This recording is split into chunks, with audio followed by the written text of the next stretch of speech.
This is Hemant. And Jessica. And you're listening to the Friendly Atheist Podcast. If you like what we're doing, go to patreon.com/Friendly Atheist Podcast and feel free to contribute. Thank you so much. We have several stories we want to talk about, so we're just going to start with a bunch of them. Let's jump in. Yeah, let me start off with this one. We're recording this on Friday, September 8th, and Hurricane Irma is about to hit, and we're still dealing with the repercussions of Hurricane Harvey in Houston. And there was an earthquake in Mexico City this morning. The whole world's going to hell, and fire. half the country's on fire, too. Yeah, literally. So there's a Kentucky-based newspaper called the Glasgow Daily Times, and there was a letter to the editor that was published in it this week. Random guy... but here's the thing he was saying. He's saying there's so many relief organizations helping out in Houston. Yes, you have the American Red Cross, but you also have Catholic Charities, the Salvation Army, which is a Christian group. You have a bunch of church groups that are doing things. I mean, lots of Christian groups are doing a lot of good things. Joel Osteen has an asterisk, but they're helping out. But here's the question he asked at the end of this letter. Where are the atheist relief groups? Where are their fleet of trucks loaded with supplies? Where are their crews that help dry out and clean up? Blah, blah, blah. Like, it's not known to the writer, speaking of himself. And how many hospitals and orphanages were founded by atheists? And he goes on this. Basically, no, this is really appropriate. Thank basically saying atheists are not doing anything in relief because he doesn't know of any. People don't know this. I've just been throwing more water at Houston. See, you're from not here. helping. Well, listen, I do what I got to do. Wait, I'm sorry. Did you say this is an op-ed or a letter to the editor? Letter to the editor. The paper published it. Of course he referred to himself as the writer. What a snob. So here's what this reminded me of. Yeah. If you go back about 4 years, this is when the Oklahoma tornadoes had happened, did a lot of damage. I think a lot of atheists know it because Rebecca Vitzman was interviewed on CNN by Wolf Blitzer. Yeah. He's like, how is your family going to get through this? You know, who are you praying to? Something like that. Yeah, she said, actually, I'm an atheist. Right. Interesting. At the same time, Time Magazine ran a cover story about, the title was How Service Can Save Us. And it was talking about all the service groups helping out in the wake of those tornadoes. And here's what Joe Klein, the reporter, wrote in this article. Paraphrase, blah, blah, blah. There was an occupying army of relief workers led by local first responders, exhausted but still humping it a week after the storm. His words. Church groups, whatever.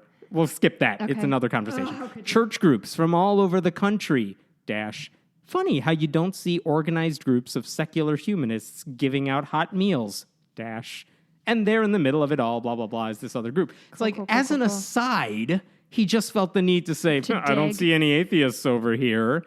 And the funny thing, well, it's not funny, it was frustrating, was that there were so many atheist groups that were doing things to help out, not just raising money, not just donating individually. Yeah. They were on the ground helping. But they didn't wear giant shirts and hold signs that say, hey, we're godless. They just did it. So, okay.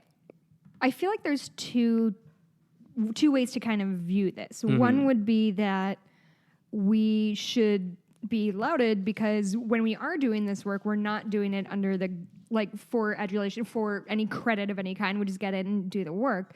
On the other hand, is there a PR question in terms of should I go wear my American Atheist shirt when I go volunteer? Is that... Right. It's a fair question. And by the way, I'm not saying the church groups doing it are doing it for PR either. No, you're right. But it's easy to spot the church groups because usually if you're going as part of a group, you're dressed a certain way, you have a certain shirt on, whatever it is. Well, and there's also an argument to be made that has nothing to do with religion and generosity. It has to do with these people have a built-in community, and it takes one or two people to be like, okay, guys, we're going to organize and do this. Yes. And then all of a sudden you have 30 people as opposed to we're herding cats. So I understand if this writer was like, I don't see any. Right. Granted, I don't even know if he's there. He's in Kentucky. But I don't see you, sir. Here's some of the things that I could find, because it only took me 1 second of Google searching to figure this out. Here's some of the things atheists are doing to help people in Houston, and I'm sure many of them will be helping out in Florida after this too. Foundation Beyond Belief, a group that I used to work with, they're awesome. They've been raising money since this hurricane was threatening Houston. I don't know how much they've raised. They haven't released that yet, but they've already sent a check to a group called All Hands Volunteers. They help with disaster recovery. Just a secular, they're not atheists. They're just a good group doing good work. So Foundation Beyond Belief has been raising money from atheists. I mean, that's one thing. Wouldn't the American Red Cross be a secular? Yes, Okay. they're fine. The thing that Foundation Beyond Belief does is they say, look, we're looking at these charities and vetting them and making sure this I is see. the most efficient. Gotcha. Your money's going to the best possible place. And I've heard stories that the Red Cross isn't always the most Sure. efficient. This group is doing good stuff. But I mean, to the guy's point, like, I see groups because the Red Cross isn't affiliated with any kind Right. of church, so that there feels are like secular, willfully quote obtuse unquote, right, to, groups. Like, not you. Okay, anyway, go It's ahead. like if they're not religious, they don't get counted as atheist in his mind. Right. And they shouldn't be. They're just, religion isn't what they deal with. Right. By the way, we're not done yet. Oh, yeah, keep 'cause going. Freedom from Religion Foundation, they have a charity wing. They donated $10,000 to the Hurricane Harvey Relief Fund. There's a group, Humanists in Houston. They're coordinating relief efforts on the ground. Houston Oasis, they were cleaning strangers' homes, serving food at shelters. They're still taking donations. There's a group called South Texas Atheists for Reason. They volunteered at a diaper bank, and they're going to adopt a family, quote unquote. Oh, really? And kind of like adopting a kid at Christmas, you get the kid presents, right? Because maybe they don't have any other place to get them from. 1 sec. They're adopting a family to do this. The Beaumont Humanist Society is raising money for things like bottled water. The Corpus Christi atheists are raising funds for, quote, members of the secular community who have lost or sustained damage to their home. There's one guy who created his own group called the Humanist Fire Ants because he's saying we can work together just like those things. And he was just raising money for resources and helping people rebuild their homes. And none of that includes all the atheists who either don't live there or do, who just gave money to the cause and aren't wearing shirts and aren't announcing their thing or doing it as part of a group. So the point is, there are a ton of atheists doing a lot of things. Yeah. This guy didn't even bother to look, and yet he felt totally comfortable throwing every atheist under the bus. That pissed me off. Like, to what end, dude? Like, to make religion seem better than it really is the end. Dude's fucking dumb. That sucks. And I feel we should list those charities in the I'll in the post a notes. link to all of them in the show notes if you want to donate to any of them. Yeah. You know, I hope everybody's staying safe. This is a fucking nightmare right now, huh? It is. And just then the point is there are atheists helping out just as there are religious groups helping out. This is not a religion-only sort of thing. Right. Cool. Okay, I've got a thing. Please. I did a lot of research and Did you now? all bummed me out. What'd you got? Okay, so first one. I'm curious if we overlap on anything. So first, happening in our little neck of the woods. Yes. Downers Grove, Illinois. Okay. Which is, you don't know this one? I don't know where you're going with this. Not a lot of news comes out of Downers Grove, Illinois. DGS was my high school rival, but not the point. So, a suburban library official was voted out to applause after alleged homophobic remarks. You haven't heard this? No, go on. Oh, this makes me feel so happy. I assumed I was going to be stepping on your toes. Okay. So, there is a gentleman from Downers Grove, Illinois, which is a suburb of Chicago nearby where we are presently, named Arthur Jaros. Jaros, Jaros. Okay.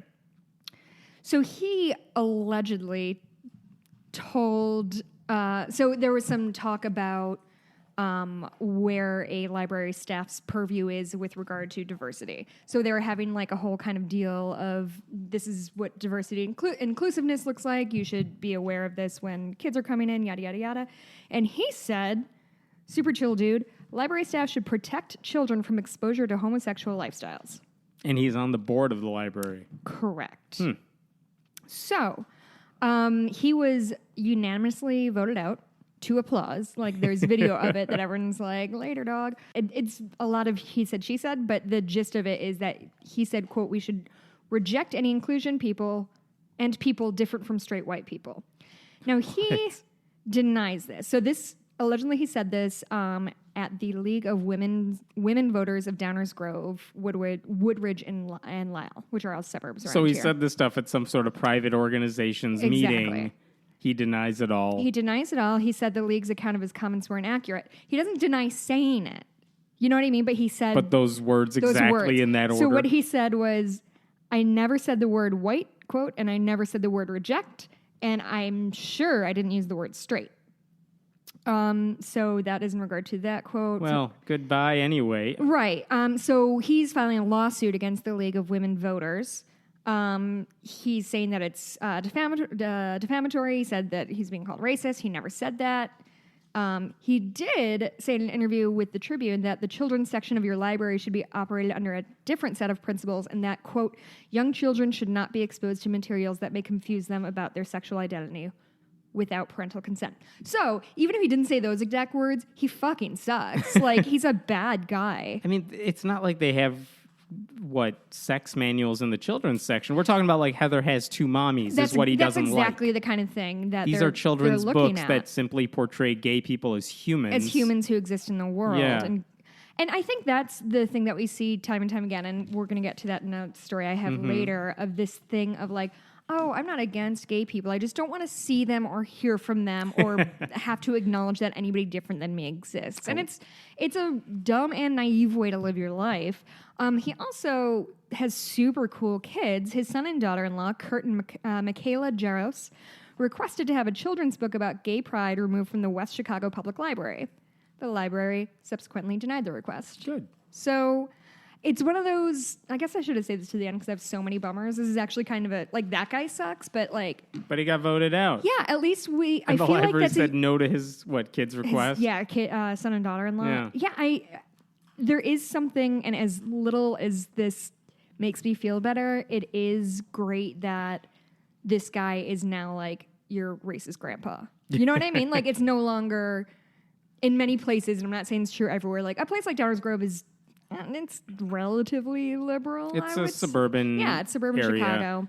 Conservatives usually do well in suburban areas. Yeah. They thrive in suburban areas, Yeah. but it's kind of nice that he's the anomaly and everyone else doesn't want to hear Exactly, what they don't want to deal with exactly. it. Yeah. And I hope you didn't say this. I hope he doesn't make the argument like they're stopping my free speech or something. Oh. Did he? No.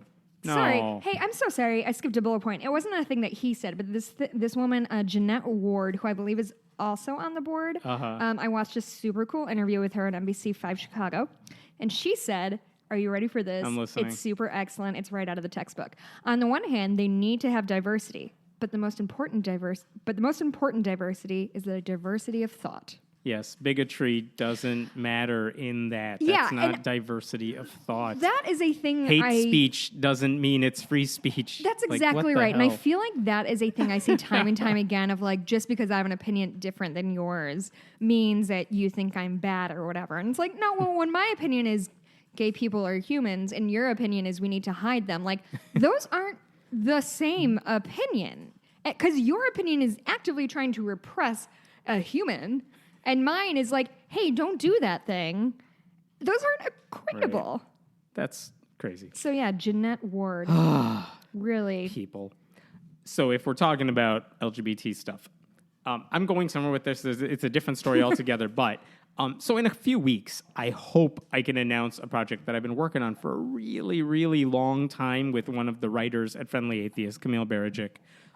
It's a book that involves kind of the intersection of atheism and LGBT rights, and I'll talk so much more about this when we're ready to launch this project. It's almost done. We're just finishing up the last few things. But the thrust of the project is that I know that a lot of atheists support LGBT rights. That's it seems like a given. Yeah. But there are occasions when I will talk about or write about some gay rights issue, and there are atheists who will chime in like, what does this have to do with atheism? And the quick response... Hey guys, stop that. The quick response That is... sucks.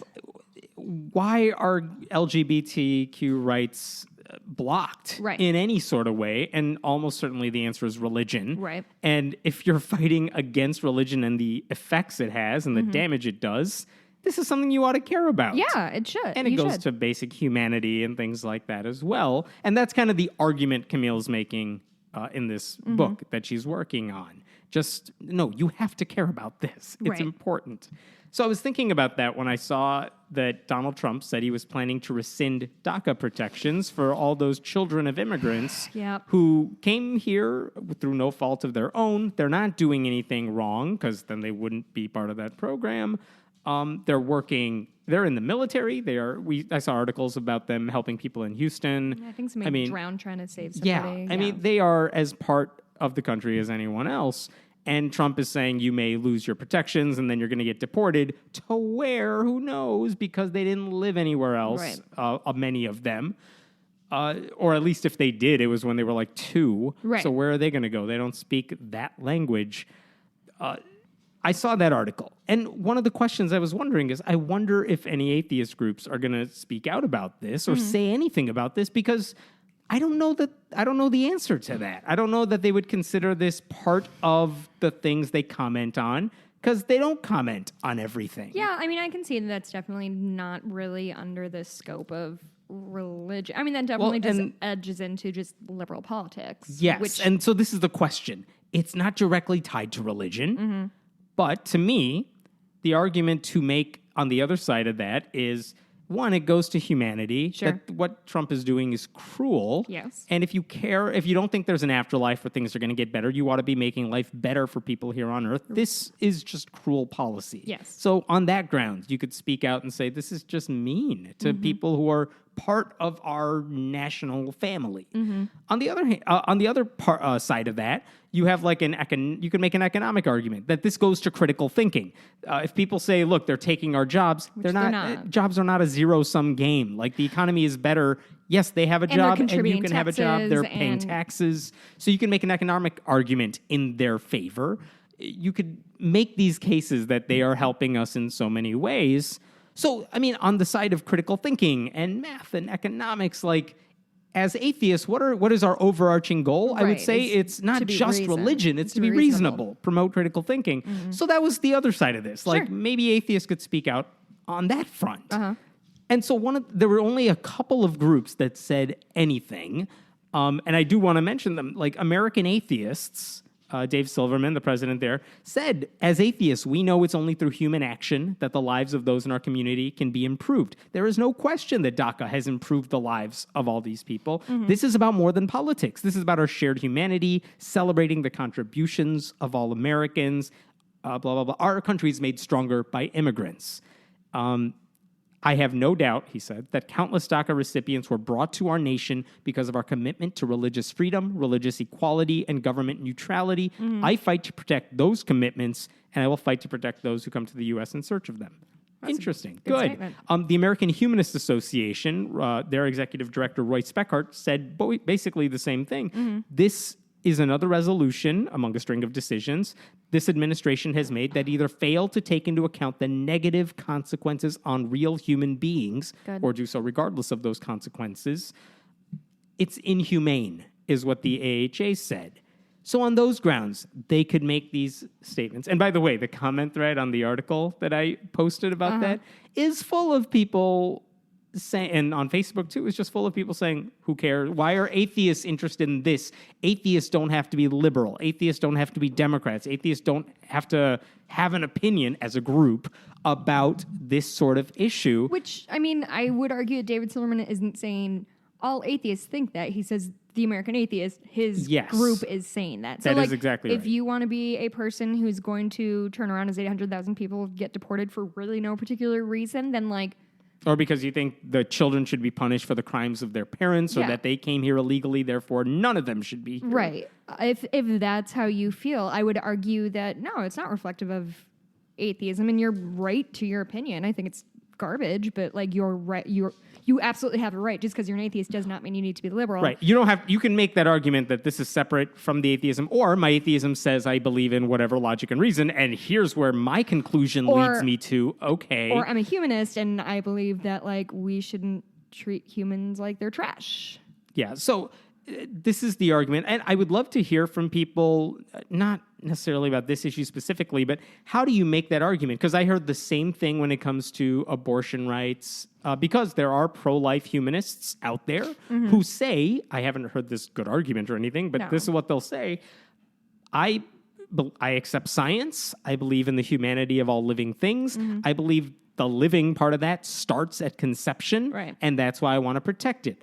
I can understand that argument. I think they're wrong, but I can understand that argument, why they make it. I also would be shocked if any large atheist group would come out and say that, because pushing that policy means hurting a lot of women. Yeah. Pushing for bad policies that are built on lies about what like Planned Parenthood does. That's where I kind of draw the line with some of these pro-life groups. I'm like, you're spreading a lot of lies. It's not just a philosophical difference.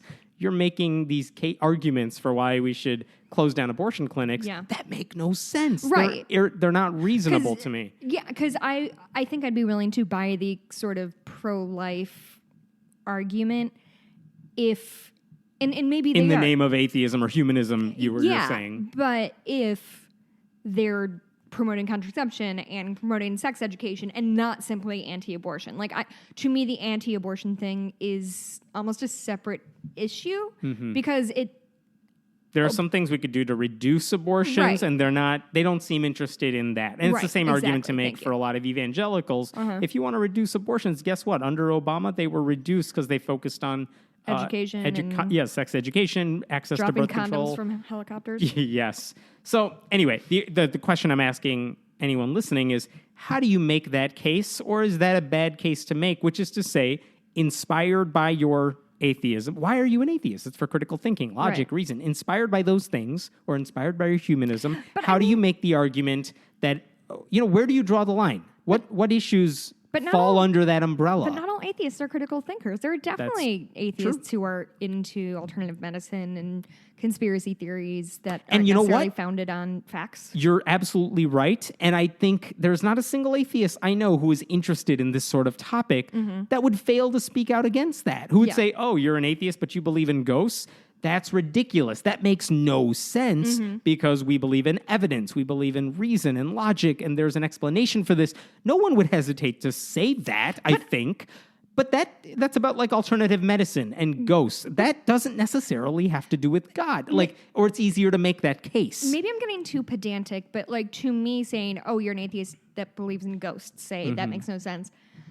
I'm less willing to say that. I'm willing to say, oh, you say you're a skeptic and you believe in ghosts. That doesn't make sense. But to me, if you're an atheist, it means you don't believe in God. It doesn't really speak to... me, it doesn't even speak to, the supernatural. It just, you don't believe in a deity. And maybe I'm putting too fine a point on it. I think there are atheists who will say that. I'm an atheist that stops and ends at one question. Right. Do I believe in God? Right. No, we're done with that conversation. Right. Do I believe in homeopathy? Super do.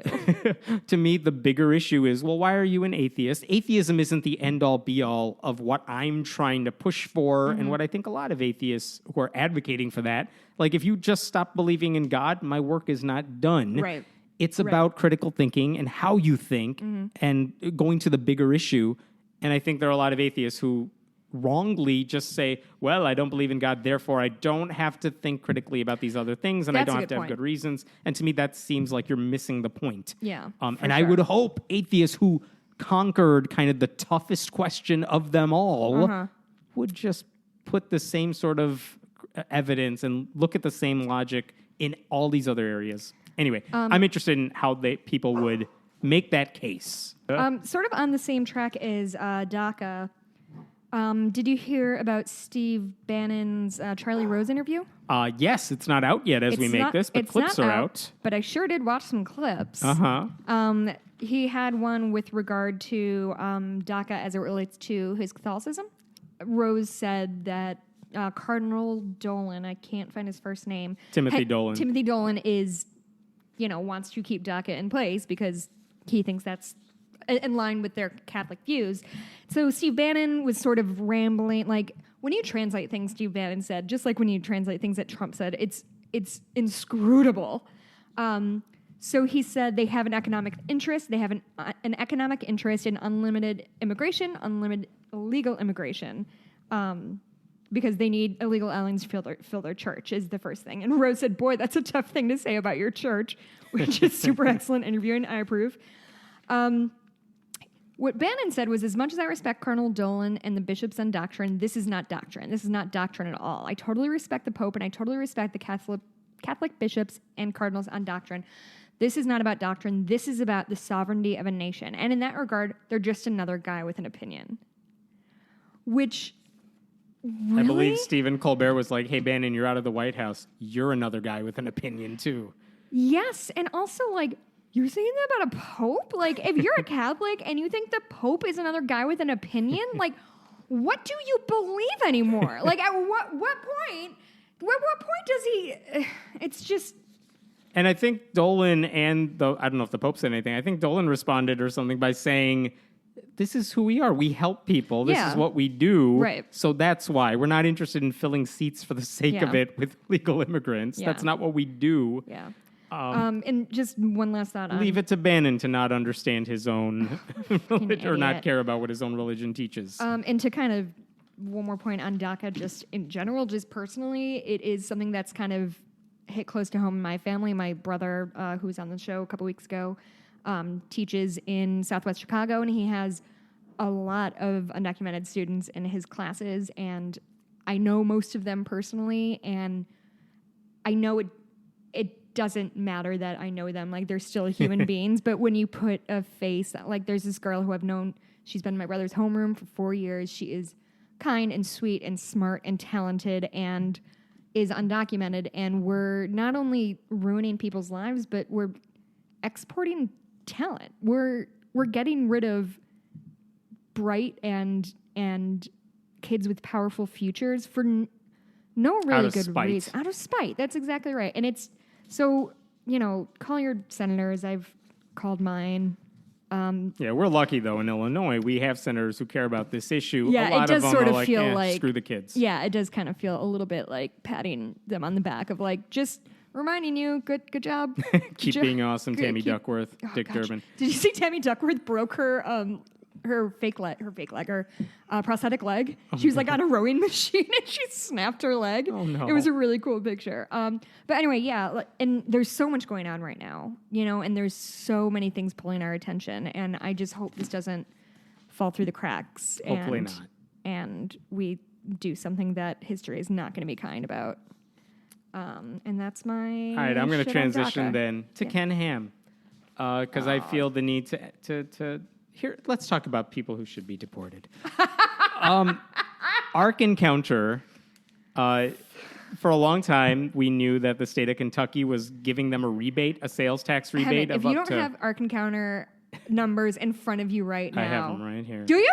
Of course. Okay, well, but what do you not mean, of course? We've talked about this for 12 weeks and you haven't had numbers. because they never released the attendance Right. numbers. We don't necessarily have the attendance numbers, but I got other numbers. The state of Kentucky said when Ark Encounter was being built, hey, you're bringing tourists into our state. We like that. We want to reward you for it because that's good for our state, for our economy. So we, as a tourist attraction, we will give you like a quarter of the sales tax you earn. We'll give it back to you. For bringing all these people in, because you get a sales tax on tickets, on food, on concessions, merchandise, whatever. We'll give you a quarter of it back, up to, they said, $18.25 million over the next 10 years. Okay. And the controversy here was, one, then Ark Encounter, after they said that, after the state said that, Ark Encounter's like, great, we're going to hire a bunch of people too. By the way, you have to believe that it's a young earth creationism, like the earth was created 6,000 years ago. Sure. And you have to oppose marriage equality. Yeah. That's the requirements for being like the janitor at our place. That feels really important. I'm glad they did that. It was discriminatory. Like Jews not allowed is what they were basically saying. Atheists can't get a job here. Right. Actually, Christians can't get a job here unless you they're agree with younger, us. yeah. And people filed a lawsuit over this saying you can't give these people this rebate funded by the taxpayers because they should be getting the sales tax money. You can't give them back this money if they're a religious ministry, which is what they're claiming. Right. But wait, at the time were they under the... They were still like for-profit, but they were still umbrella. discriminating, which is a whole host of other issues. So that's a whole other thing. But what a judge eventually said is that you can't exclude them from getting this money from the program in Kentucky. You can't, the rebate program. You can't say they're cut out of it because they're promoting Christianity. That is unfair to them. It doesn't matter if they're discriminating. It doesn't matter if they're promoting Christianity. They have to be eligible for this funding. And this case took years to resolve. When it started, the governor was Steve Beshear, who was a Democrat. So when you're fighting this, like the state's on the side of church-state separation. Right. By the time the judge ruled on this, Matt Bevin, a Republican, is the governor. Hardcore conservative Christianity, like a BFF of Ken Ham. So the state's like, well, the judge said this, we're not going to fight it. So that's the way it stood. So Ark Encounter still eligible for all this money. So now the question is, how much did they make in sales tax? Like, did they earn the maximum amount for this year? And we just found out this week that they got the first check from the state of Kentucky for $1.825 million, which is a tenth of their decade-long $18.25 million money that they were allotted. They hit the max for year one. That does not translate into ticket sales because, again, this is for T-shirts, for concessions. So it's not a simple math game of we could figure out how many people visited based on this. But they did hit the max. According to the state, they actually made $2.28 million in sales tax. I think maybe that's a quarter of the sales tax or whatever. They made more than the allotted amount, so they maxed it out. So they're getting that money back. So... interesting. I don't know what that means for future years. And we still don't have actual attendance numbers for the entire first year.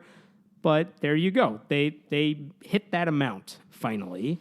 So there's that. It'll be interesting to see if they make it back in the future years because they're under the assumption that they're still going to have even increased attendance for at least the next couple of years while this is still a novelty. And I'm under my prediction here is I don't think it's going to get better because I think the people who wanted to see it probably saw it by now after a year. Yeah. And it's a creation museum. It's not a science museum. The exhibits don't change. Right. You don't learn more on the second visit. Right. Like you're done. You've seen it once, you're good. Counterpoint, aren't they putting in a zip line? Probably. Zip lines are dope. Their next thing is what? The Tower of Babel? Whatever. Oh, yeah. So there you go. I want to say one more thing about Ken Ham because I didn't see this, but it falls along the same lines. Rachel Oates, who is this YouTuber who I've come to really like. She does a nice job with her videos. She got a copy of some of his books for kids, Ken Ham's books for kids. Okay. And it's a Q&A book, like why is the Earth 6,000 years old, whatever. And then he answers the questions. Well, one of the questions she pointed out is someone asked Ken Ham something like, what's a light year? When scientists say this planet is, whatever, thousands of light years away, like, what does that mean? Because that theoretically means it took millions of years, for light to get here. So here's Ken Ham's explanation of what a light year is. Oh my God, I'm on beta. Because think about this. Yeah. If a light year is the measure of distance, how long it takes light to travel in a year. So if something is 2 light years away, it would take the light 2 years to get here. That's a really far away place. Here's Ken Ham. We need to realize it's not a measure of time, but a measure of distance, telling us how far away something is. Good. Right. Yes, good. Ken Ham goes on. Distant stars and galaxies might be millions of light years away. Go on. But that doesn't mean that it took millions of years for the light to get here. Hey, Ken. It just means it's really far away. Hey, Ken. That's literally exactly what it means. That's exactly what it means. And you just said, like, nope, that's not it. It just means it's far. Like, dude, you're missing the point. It was right in front of you. You knew it. Okay, here's the horrifying thing is I kind of understand his logic because all he's doing is eliminating the part that the reason we can see stars is that the light traveled that far. If you just refuse to acknowledge that like light has to travel here and just sort of think of it as a nebulous thing, like it's a child, it's logic of children. Like it doesn't make sense. He's an idiot. Oh, Ken. What is going on? I don't know. You got everything. One? Yeah. What do I got next? So there was a study that I would like to hear your thoughts on. Yes. With regard to atheists and open-mindedness. Go on. So, a study of 788 people in the UK, France, and Spain concluded that atheists and agnostics think of themselves as more open-minded than those with faith, but are actually less tolerant to differing opinions and ideas. Atheists are less tolerant of different opinions? Correct. So, according to this study, which I should note was sponsored by a Catholic university. Really? And at first I was like, that doesn't, obviously I don't think that sounds right because I've met religious people and I've met atheists and that doesn't jive with like my circumstantial worldview. So what I sort of parsed out of it, and it wasn't a very long article that I read this in The Independent. So essentially it said the non-religious compared to the religious these are very hard sentences to parse. The non-religious compared to the religious seem to be less closed-minded when it came to explicitly measured certainty in one's belief. So the non-religious were less closed-minded. So the non-religious were open-minded compared to religious people. But when it came to subtly measured inclination to integrate views that were diverging and contrary to one's own perspective, it was the religious who showed more openings. In some closed-mindedness, or at least some aspects of it, may not be reserved only for the religious. Moreover, in some aspects, the non-religious may even outperform the religious. Here's my first thought when I hear that. Like, the reason I try to hold opinions is because there's logic and reason for them. I would hope that's what a lot of people are doing. Yes. So if you tell me, this scientific fact, evolution is wrong for some religious reason, yeah, I'm going to be closed-minded to that because evolution has reason for us to accept it. Yes. But if you have religious beliefs that are based on faith and not logic, and you hear something logical, you better be open-minded to it. Or even if it's not logical, if somebody in authority says it, even if it doesn't necessarily jive with what you think or what you see as logical. I think this is. I think the interesting shouldn't we thing. be closed-minded about things we're right about? So on kind of first blush, atheists are less open-minded. The reading of this, I think, to most people is that open-mindedness is a net positive thing. Like it's it's. They're acting like open-mindedness is always a positive thing, yeah. Which. As the saying goes, don't be so open-minded that your brain falls out. Right, exactly. So that was I thought the things that I thought were interesting were that idea of Catholics or that open-mindedness is definitely good and atheist. Why can't I talk today? Because it's Friday. It is Friday. Have some more wine. Okay, we're at my house, so we're drinking wine, and my dog is here, so things are great. And the other thing is that it's sponsored by a Catholic university, which that doesn't necessarily mean it's bad. Doesn't necessarily mean the data is bad, but is worth taking into consideration, certainly. Well, we'll post that on the site. Let us know. Yeah. We'll post a link to that. Okay. Let me raise this one because this is fascinating because I don't follow the politics of Northern Ireland usually. You don't? I don't. But then this came up and I'm like, this is kind of amazing. Uh-huh. I hope I'm pronouncing her name right. A woman named Nuala McAllister, Nuala, was elected the Lord Mayor of Belfast. Oh, I heard about this. And she is, it's basically you're the mayor of a big city. Right. And she was elected by the city council members, not like everybody, but the city council members chose her to be their leader. Oh. And I'm not going to pretend like I know her politics on everything and I don't know what she stands for. Maybe she believes something horrible that I don't know about. But she's 28. She's a new mother, relatively new mother. Yeah, like super young. She is an open atheist, doesn't hide that. And this is where this became an issue. She basically think of it as like the inauguration ceremony, and everyone's there. Religious leaders are there too. Everyone's celebrating her ascendance to this position, and they all have dinner.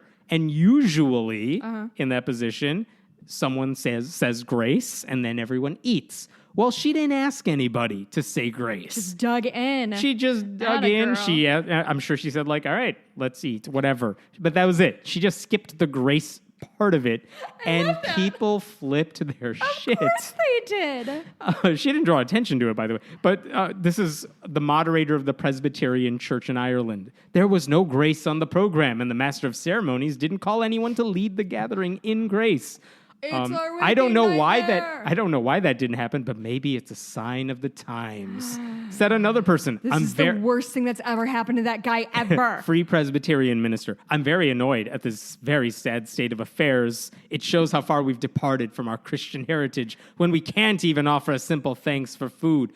Hey, just pray by yourself. Or, hey, I'm really annoyed that women are still dying because they can't get abortion safe in parts of Ireland. So let's look at our lives. No one stopped them from praying. No one stopped them from leading a prayer on their own. See, that's how you know it's fucking garbage, because it's all about performance. It's all performative. Yes. It's just like when I was, I don't want to brag. I hate to brag. Do you? Go on. I do hate to brag. When I was a kid, I used to go to sports camp every summer. Look at you. I know.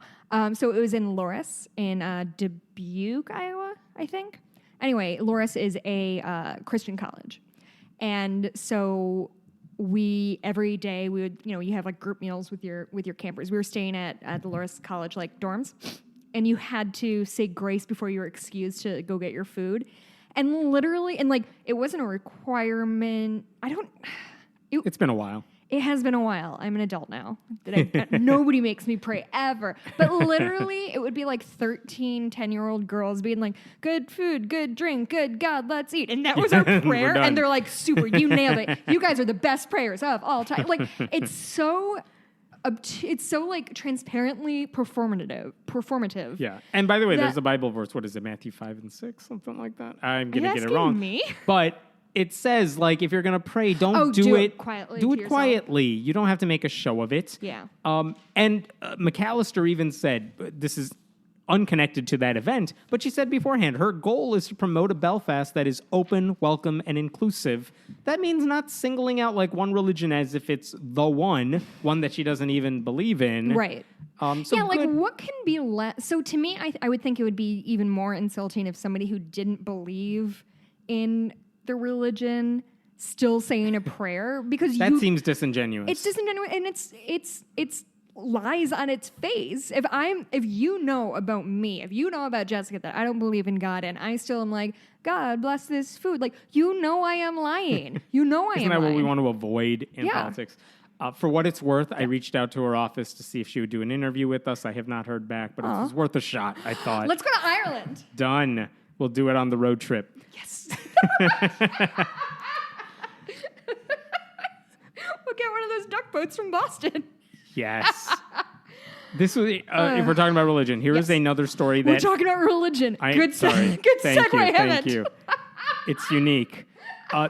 If you saw the MTV VMAs a week or two ago, which we all do, don't we? You did not watch the VMAs. Of course I didn't. MSNBC was on. If you were watching the VMAs, here's something I did see online because it was repeated and it went viral. And of course, I saw it afterwards. At one point, Miley Cyrus did it. No, that was I'm like sure she 5 did, years but ago. Keeping up with there the was times. a guy who spoke on stage out of nowhere. His name was Rob Lee IV. And he basically got on stage. This is right after Charlottesville, like a week after Charlottesville. And he said, I'm going to read his thing because it was beautiful. My name is Robert Lee IV. I am a descendant of Robert E. Lee, the Civil War general, whose statue was at the center of violence in Charlottesville. We have made my ancestor an idol of white supremacy, racism, and hate. As a pastor, it is my moral duty to speak out against racism, America's original sin. Today, I call on all of us with privilege and power to answer God's call to confront racism and white supremacy head on.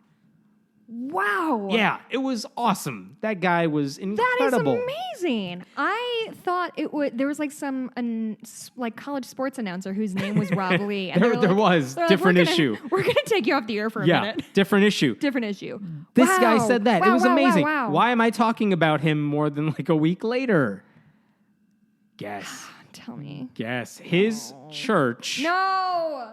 His church, he tweeted last week, I had to resign my pastorate today. I hope you will all pray for me. He then quoted Albus Dumbledore. Dark times lie ahead of us, and there will be a time when we must choose between what is easy and what is right. And one more thing. Someone just asked me, was it worth it? Was it worth losing everything? Unequivocally, yes. Here's the deal. He's the pastor of a United Church of Christ church. They are usually progressive on these issues. But after he went on the Video Music Awards and after he made that unbelievable statement, people in his congregation were furious that he brought this sort of attention to them. I don't know what that means, but they were unhappy that they were like the fighters of racism. I don't know. I would think you celebrate this. I'd hate for history to remember me as the church that spoke out against racism. History's going to be so cruel to us. Apparently that was a step too far for them. And so they basically forced him to, I think before they fired him, he said, I quit. Something like that. He resigned on his own, but they were going to get rid of him. You can't fire me, I quit. Yeah. That's not funny. But he had to leave because of that. They would rather he stayed silent when he, of all people, has a voice that he could use. So, I mean, good for this guy for speaking up. I'm sorry that he lost his position. At the same time, when you have someone like that, I'm sure he'll find a new church to join and lead very soon. But that was annoying to see. Oh, I'm sorry to hear that about Yes. him. But I'm glad that he doesn't have regrets. Yeah, I'm glad he didn't feel pressured to walk back what he said. Yes. So that says a lot about him. Good for that guy. If you want to come on the show. Here, I'll make you mad about something again. Why? There was this coach in Washington State. His name was Joe Kennedy. Here's the deal with this guy, Joe Kennedy. For years, this was an issue. He was an assistant football coach at a public high school. Mm-hmm. At the end of games, he would go to center field and kneel and pray, and again, made a big show of it. That's a theme here. And of course, some students would join him, as is their right, but he's basically leading a prayer for everybody. And so this is a problem, because he's on the clock. As a public school coach, when the last whistle blows and the game ends, your job's not done yet. Yeah. So he's a district employee. He's doing this. It's wrong. They basically, the district is sued over this.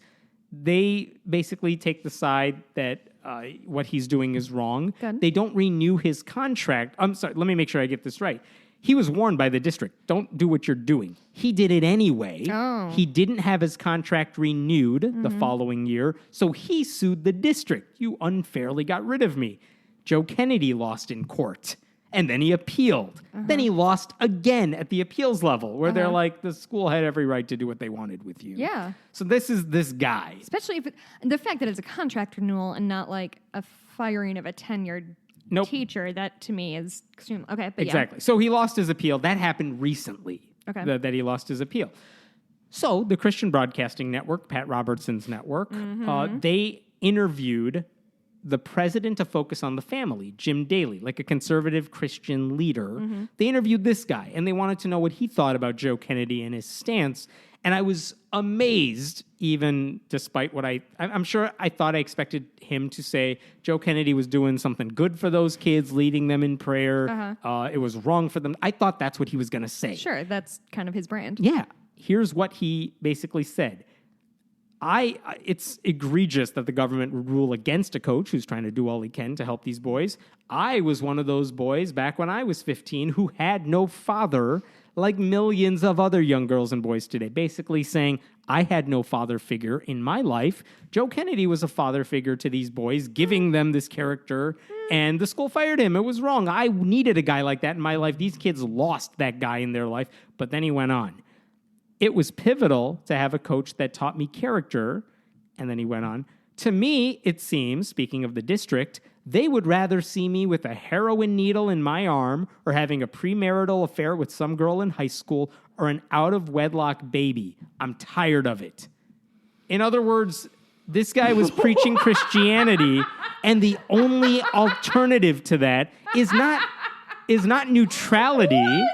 It's if you don't promote Jesus on the field, you want kids to do drugs and have underage baby-making sex. That's the only options in this guy's world.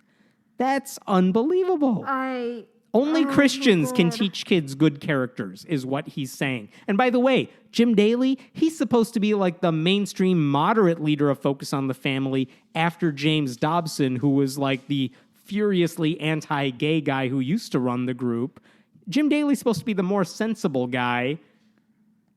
That was and the this is what he's saying. Buck wild sentence I have ever heard in my entire... That was a roller coaster ride of a sentence. So anyway, that happened. Oh my God. Okay, can I Please pivot to more anti-gay shit? Yes. So a lot is interesting about this. So apparently in 2015, a woman named Millie Fontana, who's I believe at the time she was 24 years old. She's Australian. She shared her story with, this says hundreds of listeners at the the Australian Christian Lobby. So it's in 2015. This particular article that I'm reading, which was on Project Republic, which when I went to click on it, I have ad blocker on. Okay. And you know, they do pop-ups of like, will you whitelist us? And I usually do. But it said, hello, Patriot. And I was like, no, fuck you. Like, you don't get to tell me what to do. So this woman is a daughter of a lesbian couple who used a sperm donor to conceive her. And now as an adult, she is a living nightmare person. She says some really garbage shit that I think is unforgivable, and I'm really sorry to her parents for having to hear this. So essentially, her thesis is that having two moms robbed her of a father, and that her moms lied to her. So she said she loved both of her parents. She couldn't place her finger on what it was I was missing inside myself. So this is a speech that she made to the American Christian Lobby in 2015. The thing is, I found this, that it was published on September 1st, 2017. Do you know why? I think I know why. Here's the deal with, if I have this right, sorry if I get it wrong, it's what's going on in Australia. Australia does not have marriage equality. Yeah. They're trying to pass legislation for this or try to vote on this. If I have this right, the prime minister, I'm going to get all this wrong. Don't send me letters. I'm sorry I'm wrong. The prime minister's like, I could just say, hey, Parliament, get to work on this. But he's like, I don't want to do that unless I know I have the people's support on this. So they're going to do a mail-in ballot just to say we're cool with you moving forward on this. Mind you, there are already polls that say the majority of Australians are fine with this. And also, I feel like human rights aren't the thing that should be up to a popular vote. But not only is he doing this mail-in ballot just to get approval of whether to move forward, it costs a lot of money. More than... It's like a literal mail-in ballot? Yeah, to say, yeah, we're cool with you doing this. So they're wasting money on this stupid mail-in ballot. It's been to Australia. They have internet there. Yeah. There are people who are now doing commercials saying... make sure you vote against this on the mail-in ballot. But if it goes through, then Parliament can get to work. I mean, it's just, they're putting up stupid obstacles for marriage equality. And there have been commercials. I was wondering, when you said her name, Millie Fontana, is she one of the people in one of these commercials too? Maybe that's why, I don't know. It could be. I've not seen, and I didn't, in the article that I read, didn't do a one-on-one connection. So I kind of spaced on the... LGBTQ marriage thing. Okay, so this woman, Millie, has two moms. She seems to be a functioning adult, but she's super mad at her parents. And this is why. When I almost did an Australian accent. I'm so glad I didn't try. When I hit school, I started to realize through observing other children and their loving bonds with their fathers that I was really missing out on something special. So there's a quote. And the article goes on, when Fontana became old enough, she started to question her mother's on her father's whereabouts. That's when the lies began. Okay. Oh, also, sorry, I didn't read the title of this article. Let me read that now for you. Children of LGBT parents have grown up and now they're spilling the sick reality of it all. Oh, God. So, that's when the lies began. I was lied to throughout school. I was told I didn't have a father, or perhaps they didn't know who he was. So I think lying is a pretty generous reading of what happened. And I also think that and there's more that I'll go on to, but already it's this thing of to me, what a parent is or a father is not your parent, I guess, is technically your biological father. But I can tell you right now, a lot of people would disagree that this person wasn't her father. This person was a sperm donor. Right. He wasn't a part of her life. Not at all. So Fontana, God, this makes me so mad. Fontana said the ideology that her mothers pushed onto her was unfair. To force the child into accepting something that was not entirely true because they made the choice of using a donor. Which I feel like I could super use that argument against all religious people because they're definitely pushing something onto them that was not true. Quote, when they chose what parts of my identity were acceptable to reveal to me, they took something from me where other children were able to look in the mirror and reconcile those missing parts and say, quote, I love my mother's or my father's. I could not because in my eyes, who were my parents to decide what parts of me were acceptable to reveal to me? Listen, no one has a quote-unquote perfect traditional family. We all have issues of some sort. Mm-hmm. That's not even a weird, bad one. No, you had two parents who loved you. Deal. You'll be fine. But you have two parents who love you, which is more than a lot of people have. This feels like this is a 24-year-old woman says, this feels like a 16-year-old. This feels like somebody who's mad at their parents for ever having been born. I'm definitely not one to you should be grateful for your parents your whole life. I get we all have complicated relationships with our biological family. in every way. Yeah. We all do. So I'm not saying that like you owe your moms for having you. Like that's not what I'm saying at all. But to act like she was neglected because she didn't have a father is fucking ludicrous on its face. And this weird idea that like something was missing in her she put that on herself. Like I would say that there's plenty of people who didn't have a mom, didn't have a dad at all, and had a single parent. Many of them didn't feel that they had like this gap in them missing. Like divorces happen, people die. You don't get to like act like your mom's robbed you of something because they were raising you. They were fucking busy raising you. They didn't have time. Like it makes me so goddamn mad. And I get like I think she eventually met her father at 11, which is really young. So if you're to even make sense of what it means to have a sperm donor. Exactly. Dad. So if you so in theory she started asking these questions when she started to hit school. So she was 7. Are you going to like sit your 7-year-old down and be like, "Hey, here's how biology works." Like it's hard enough to explain biological sex, much less here's the alternatives to that. And so Fontana admitted that those on the left, Fontana admitted what those on the left will ultimately bring up, that her story is not one that is heard often, quote, because nobody wants to hear the other side of the rainbow. That side is not catered for. That don't grow up happy and grow up with a dissenting idea of what a family structure should be. There are gay people who will say, I used to be gay, now I'm happily married. It doesn't mean everyone feels that way. And again, the issue with her, I would think, is she's an anomaly. If she's upset about her life, fine, that's her issue. But other people who have gay parents do not feel that way. Notice I don't see anywhere in this state, and I didn't watch her whole speech. It was like 13 minutes, and I need to not gouge my ass out most days. Yes. She didn't say that she felt neglected, and she didn't, from what I can see, didn't even identify like, oh, I didn't have like a masculine influence in my life, or like some of those very stereotypes. Like nobody. So what did she lose out on? Yeah, what was she missing? Yeah, that she couldn't get from her parents. Yeah, like did she just feel like she had a not perfect childhood? Because guess what? Join the fucking club. Like I don't know. It makes me really it just to think of these women who obviously like went through a lot so they could have a child, and listen, I'm going to tell you right now, they're probably super imperfect parents because everybody is, but like this wasn't a couple that got knocked up at 16 and did the best that they could. These are people who like made the choice to have a child, and I want to give them the benefit of the doubt that they were emotionally prepared to like provide for that kid in the ways that they needed to. For that kid to grow up and be like, yeah, gay marriage is bullshit because I wanted a dad is like fucking garbage. You're so selfish. So finally, after meeting her dad on age 11, Fontaine was finally able to fill a void she had felt from birth. Congrats. Can you fucking imagine?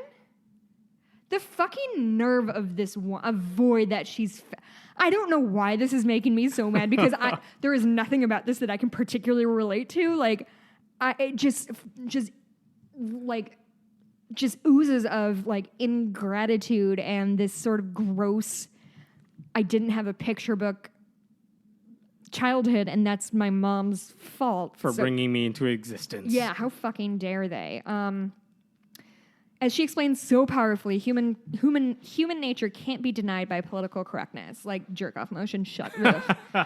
We, parentheses, children of same-sex couples, want our mothers and fathers. I don't understand why society... Who is this we?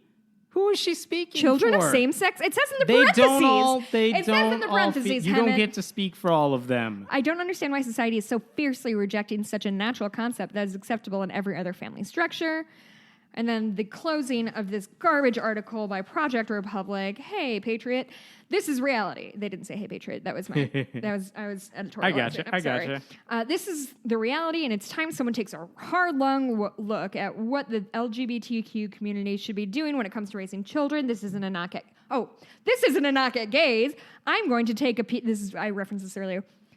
This fucking sentence. Go. Oh. This isn't a knock at gays. I'm going to take a piece from General Mad Dog Mattis. I don't care who you go to bed with. Just quit shoving it down my throat and my children's throats every chance you get. my God. Drink some wine. You'll need it after I that need one. so much of it, and it's only 4:30. Oh, it's almost 5. It's almost an acceptable time for me to drink. I just listen. Let me finish yelling this. for a Yes, second. Heaven, please. don't take this away from me. I wait all week Let to it all yell out. at you. Fuck these people. You are nightmare humans. People existing in the world tangentially to you is not shoving them down your throat. Fuck you. Fuck you all. Go ahead. Thank you. Mm-hmm. So while we're on the subject, normally if I post a video of an anti-gay pastor, preacher saying stuff like that, Okay. that's just dumb. Yes. I think it's easy for a lot of Christians to dismiss it, saying it's a fringe group. Not everyone, not even in Christianity, most of us don't think that way. We're not the bigots who are saying, homosexuality is the worst sin. We think all sins are equal. They'll say stuff like that. Or there are some people I've talked about who said homosexual gay people deserve to die at the hands of the government. But they're on the fringe. They're on the fringe. Yeah, but they exist and I hate them. But they exist. Even if you're talking about more mainstream evangelicals, we're talking about people who don't want gay people to adopt kids. We're talking about people who don't want to see them get married. Okay. There is a pastor in Normal, Illinois, which is not usually where we hear about religious stories. Mm-mm. It's a rural area, though it has a college Illinois there. State? Is that what that is? Is it ISU? Yeah. But there's Eastview Christian Church. It's a megachurch, which... Really? In Normal, Illinois, which you wouldn't necessarily expect if you know that area, but it is. They get like 5,000 people a weekend. The pastor there is one of those evangelical megachurch preachers who you would think is kind of like mainstream Christianity. Sure. This is the sort of guy, it's like Rick Warren. It's the sort of guy people point to and say, that's who we're like. Yeah. Don't listen to those other people. We wear polos, not suits. We wear backwards baseball caps and play guitar. We're the cool Christians. I wear a necklace and have an ear pierced. You rebel. So Mike Baker is one of these types of pastors. That in my head, it was a conch shell necklace. I really there need to you make go. that vision clear. Go ahead. Stupid. There you go. So Mike Baker is like, I'm going to talk about sex because it's an awkward subject and we should be able to discuss And this I'm in going church. to sit on my chair backwards. He wore a suit, actually. I'm looking at it. God damn it. But he did have, when you see TED Talks and you see the giant letters TED in the back. Tell me what it said. Sex. Because he's going to talk about it. Oh, tell me who walked up to Salt and Pepper. Let's talk about sex, baby. He didn't. He taught. Okay, I listened to this hour and a half You did sermon. not. Let me tell you some Did of you the things expose this your guy children said. to that? No, I'm not mean. Let me read you some of the stuff he said. Yeah. You go back to the very beginning of history, the very first time in human history where two people had sex, and it's the creation in Genesis chapter 1. It's the first time it happened. Sir, 6,000 years ago, sir, that's when it I'm happened. going to flag that. Going on. Males have a penis and women have a vagina. This is not rocket science, people. I think some trans people would disagree, but there you go. God made man's penis to fit perfectly into a woman's vagina. No, I'm getting the Thanks, yes. Pastor. They're not all Goldilocks. Okay. Here's where it gets where I got infuriated. He's arguing that you should be abstinent until marriage, and then sex is going to be amazing automatically. Oh, super, yeah. Of course. If you take this all-consuming act of love between a husband and wife, and then you have sex with 2 or 3 other people. 3? 3. Or 4 or 5. What? Or all these pornographic images, whatever that means. Or 17 different partners. all of a sudden, now your mind is confused, and we have issues now. What's my mind confused about? Apparently, if you have sex with 2 people or more in your life, in addition to whoever you marry, you're going to have issues. All of you. What Everyone. kind of, like, capital I issues? Or, is he specifying? We got to work some stuff out. Okay. He goes on.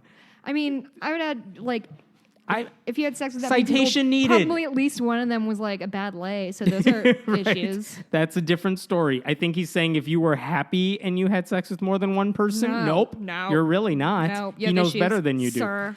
He went on to talk about LGBT people.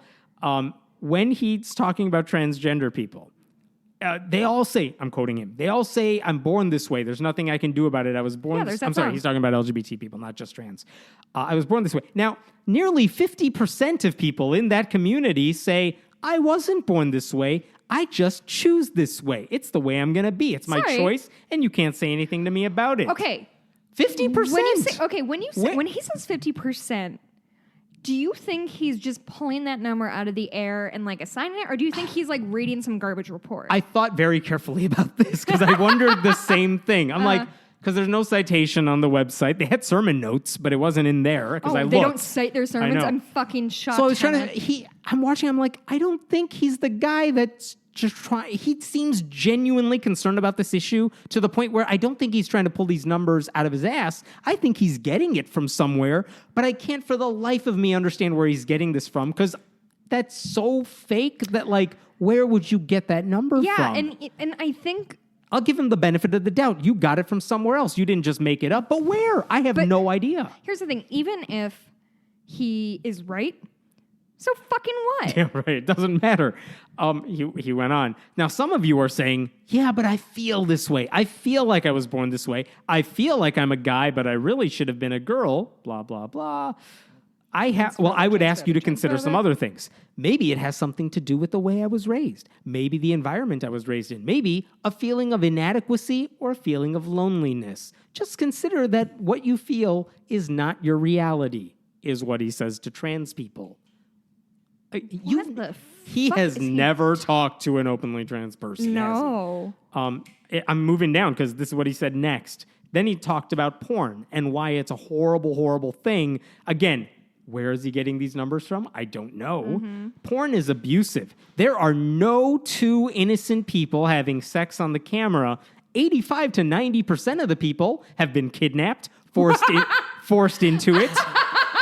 Drug addiction. They're forced to have these sexual acts to stay alive. He just threw drug addiction in there. Yes. They're forced to have these sexual acts to stay alive. All the porn that is available, 85 to 90, very specific here, 85 to 90, somewhere in there, they're being forced to do it like with a gun to their heads. So this is what bothers me about this, because there are definitely arguments that to be made about like the morality of how porn is produced right now. Yes, that is a fair conversation. It is a conversation worth having. This garbage, though, is super not. No. Yeah, there are people who willingly do it. Yeah. We interviewed one. We've interviewed one. There are many more like her who are just like, no, I like doing this. It's fun. In fact... It pays well. I have all the control, is what some of them says. Like, especially women in the business who are like, I have control over this. Yeah. It's what I say that goes. It's not like someone's making me do something I don't want to do. And again, not to say that sex trafficking is an issue. Different issue. We want to make that clear. Yes. He went on. Then he's back to gay people. These same-sex relationships are not healthy. He then goes on to do a Q&A, but like pre-submitted questions. Somebody asked him, why is a same-sex relationship not also designed in God's image? Oh, thanks, dude. To which he says, the kind of sex that you have to have between a man and a woman is only an imitation of the real thing. It's not real sex. It's just fake. The reality is that even a monogamous relationship between two men and two women, it's not healthy for them, and according to God's word, for the culture. What? Gay people can't have real sex. Only he has real sex because it's with the opposite sex. But gay people can't have sex is what he's saying. It's just fake. It's not real. They can't experience true... Fake sex. There you go. So this is the mainstream guy. Look, if this is the fringe guys... Yeah. I'm not surprised. Yeah. But no, this is the church that every person kind of like a lot of Protestants go to. This is the sort of thing they want to point to say, go to this church. That's the sort of church you ought to be focusing on, because they don't say the stupid things like, hurricanes are caused by gay people. Mm-hmm. They don't say that. No, this is what they say, and it's not better. Oh, it's infuriating. Now let me give you some good news about all this. Is it that he's definitely never given his wife an orgasm ever? Because holy shit, I've never been more sure of anything. Citation needed. There were protesters. I feel it in my heart. There were protesters I read it in the Bible, outside his church when he was saying this because they knew he was going to talk about this. Good for them. Wait, protesting which part? Good, yeah. Protesting the anti-gay stuff he was saying. They held signs saying God doesn't make mistakes. Cool. These are Christians saying you are beautifully and wonderfully made. One person who actually reached out to me to say thanks for talking about this guy and all the crazy stuff he said. She wrote to say some of us are LGBTQ Christians and some of us are allies, but all of us have witnessed or experienced the hurt Christians have caused. Oh, wow. Yeah. And by the way, when NPR, the local affiliate, contacted Pastor Mike Baker to like, hey, we have some questions about your sermon, he replied through a church official that he was leaving on a retreat to write a book and would not be available. Aw. Isn't that convenient? That's too bad, So buddy. anyway, there's that thing that happened. I got one more serious story for you, unless you have anything else. I do, but I would like to close out on it. Sure. Let me finish one story here. I'll go back a little bit. The Supreme Court made a big decision last year in a case called Trinity Lutheran Church v. Comer. And the argument here, in a nutshell, is Trinity Lutheran, it's a church in Missouri. They wanted access to state funds, kind of like Ken Ham with the Ark. They wanted access to state funds to renovate their playground. Okay, yeah, we've talked about this. And the state said, no, because you're a church. You don't get access to the money. The church sued, saying, we're not doing this to promote Christianity. We want to renovate the playground. Right. The argument here is, well, if you have money, if you're getting state money, taxpayer money, to change your playground and make it safer, that's nice. But now you have more money to proselytize. Yeah. Like, it is kind of going to the church. And it's kind of a slippery slope deal of like, oh, we just want to fix our building because it's ugly or That's unsafe. where we're going with it. Our building is unsafe, so we Right. need the state's help. But kind of that goes to your ability to preach Yeah, your we're faith. literally building your church. So. Yeah. Okay, So yeah. the Supreme Court said, you know what? They have a right to have access to the money. And the question that was still lingering after that decision is, how far does that extend, this decision? Like, does it only apply to this church in Missouri? Does it apply to other states? Does it apply to other issues? We did not know how far it would go. And in fact, it was a 7-2 decision. It wasn't even close. Some of the liberals said the church has a right to the money. Five of the justices who ruled in favor of the church even made clear this only applies in this case. This one case. This one case of the church playground where the benefits were clearly secular in their opinion. Okay? Like the two, Gorsuch and one other one, said, no, every church should have access to everything. But okay, that's two of them. Okay, where does this come into play now? Hurricane Harvey destroyed so much stuff, right, in Texas. FEMA is in charge of giving people money to help rebuild. 3 churches are now suing FEMA, saying we need money to rebuild our churches. FEMA said, no, you don't get money because you're a church, so you don't get access to the money that is available to other buildings and schools and the government to rebuild other places. The churches say this is unfair discrimination, and they're citing Trinity Lutheran saying, if there is a grant to help everybody, you cannot exclude us because we are Christian. And they're saying, look, you allowed that church to renovate its playground. You should allow us to get access to taxpayer money to renovate our buildings, because that is not proselytizing. That is not saying, help us promote Jesus everywhere. We just need help because our building's torn down. And I have some empathy for that. That sucks for them. But again, they don't pay taxes. They shouldn't get access to this money. And that's the argument. The attorney with the conservative group that represents these churches said Hurricane Harvey didn't cherry pick its victims. FEMA shouldn't cherry pick who it helps. But FEMA's not cherry picking. They have rules. Yeah. You have to buy into well, the and system. I think what you brought up was really important, and I think something that could have been applied to the playground as well. Of it's not like we're excluding churches. You're not paying into the kitty. Like you don't get to everybody who owns property. Most people who own property in the world are paying taxes on that property. They're paying taxes to have the right to hold this patch of land to build their house or their store or whatever. If you are not, and those taxes, those property taxes it's not a one in, one out thing. It's not like I paid $10,000 in taxes this year, so I'm going to get $10,000. It's going to cover everything. It's going to make your town or your county or your state or your country a better place. And for them to, in the same breath, never say anything about maybe we should be contributing to our city because we're part of the city and we're taking in, we're as much a part of the city as any store is or any house is. The conservative legal group that represents the churches went on to say FEMA has repeatedly denied disaster assistance funds to a lot of churches. These are not all Christian churches, I don't think, that are suing it's irrelevant, though. They also said, though, FEMA gave aid to an octopus research center, a botanical garden, community centers that provide sewing classes and stamp collecting clubs. And they're saying all this dismissively, like, they don't help like anybody. Are you sure? We help a ton of people, fuck off. so give us the money. No, it's like, fuck that guy. that's not how the world fucking works. Your perceived They don't. Those community moral- centers don't discriminate against who gets to go in there, who is helped, how it benefits.